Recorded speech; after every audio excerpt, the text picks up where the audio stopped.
మిత్రులారా,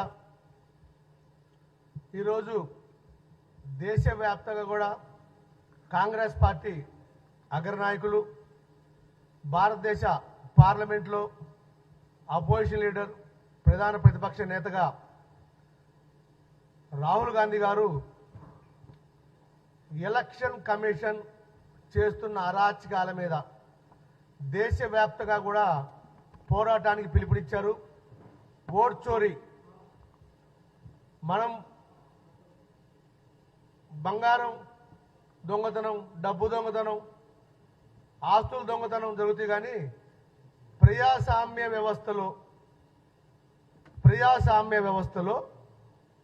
ఓటు అనేది చాలా ముఖ్యమైనది.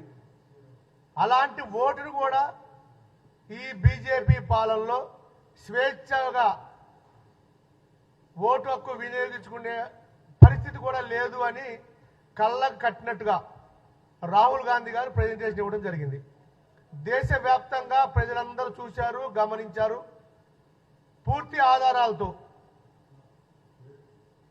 ఈ దేశ ప్రజల దృష్టికి ఎలక్షన్ కమిషన్ చేస్తున్న నిర్లక్ష్య ధోరణి, ఎలక్షన్ కమిషన్ చేస్తున్న ఒంటెద్దు పోకడలు దేశ ప్రజల దృష్టికి తీసుకురావడం జరిగింది. ఈ ఓటు చోరీకి దేశ ప్రజలందరూ మద్దతు కావాలి. ప్రజాస్వామ్య పునాదుల మీద నిర్మించబడ్డ ఈ భారతదేశం ప్రపంచంలోని అతిపెద్ద ప్రజాస్వామ్య వ్యవస్థ సమర్థవంతంగా నిర్వహిస్తున్న ఈ భారతదేశంలో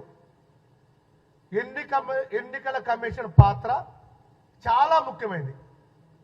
అలాంటి ఎన్నికల కమిషన్ వారు మాట్లాడుతున్న విధానం,